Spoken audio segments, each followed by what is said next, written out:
देखो इस सृष्टि को, इसमें अनंत ब्रह्मांड हमारे ही संकल्प से बनते बिगड़ते और विलीन होते रहते हैं। इस जगत में हम स्वयं अपने आप को ही कभी व्यक्त, कभी तिरोहित करके अपनी ही लीला का आनंद लेते रहते हैं। अच्छे बुरे हर प्राणी में स्वयं हम ही तो हैं। मारने वाले भी हम, मरने वाले भी हम, माता भी हम, पुत्र भी हम, योगी भी हम, भोगी भी हम, कृष्ण भी हम और राधा भी हम ही हैं। हम स्वयं अपने आप को ही कभी व्यक्त, कभी तिरोहित करके अपनी ही लीला का आनंद लेते रहते हैं। अच्छे बुरे हर प्राणी में स्वयं हम ही तो हैं। माता भी हम, पुत्र भी हम, योगी भी हम, भोगी भी हम, कृष्ण भी हम और राधा भी हम। किसी ने यह सोचा है कि दो महान राज्य हैं, उनको अपने अधीन करना परम दुष्कर कार्य है। एक है हस्तिनापुर और दूसरा मगध। क्या ये दोनों महान शक्तियां सहज में ही आपकी अधीनता स्वीकार कर लेंगे? इस परिस्थिति में जहां हमारा कार्य नीति से चल जाए, वहां हमें नीति का ही सहारा लेना होगा, और जहां युद्ध अपरिहार्य हो, वहां हमें पूरी शक्ति के साथ आक्रमण करना होगा।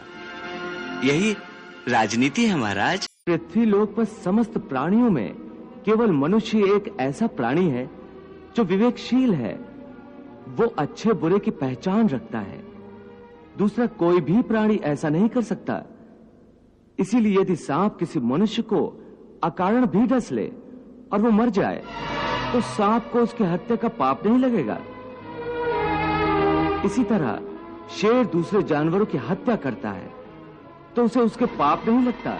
पाप पुण्य का लेखा जोखा अर्थात प्रारब्ध केवल मनुष्य का बनता है। इसीलिए जब मनुष्य अपने पाप और पुण्य भोग लेता है तो उसे फिर मनुष्य की योनि में भेज दिया जाता है। धर्म के लिए भावना की नहीं, बल्कि अपने कर्तव्य के ज्ञान की आवश्यकता है। इस बात की आवश्यकता होती है कि मनुष्य समझ ले कि उस परिस्थिति में उसका कर्तव्य क्या है। भावना तो कई बार कर्तव्य के रास्ते में आ जाती है, मनुष्य को कमजोर कर देती है। जैसे इस समय तुम्हारी भावनाओं के कारण तुम्हारे मन में जो मोह उत्पन्न हो गया है, वो तुम्हें कर्तव्य के रास्ते से भटका रहा है। इसलिए शास्त्र कहता है कि कर्तव्य भावना से ऊंचा है। रिश्तों से ही भावनाओं का स्रोत फूटता है, परंतु भावनाओं की ये नदी जल्दी सूख जाती है। बिल्कुल ऐसे जैसे आग में पानी की बूंद तुरंत ही लुप्त हो जाती है। मरने वाले की चिता के ठंडे होने से पहले ही रिश्तेदारों की आंखों के आंसू भी सूख जाते हैं। कोई 2 घड़ी आंसू बहाता है, कोई 2 दिन।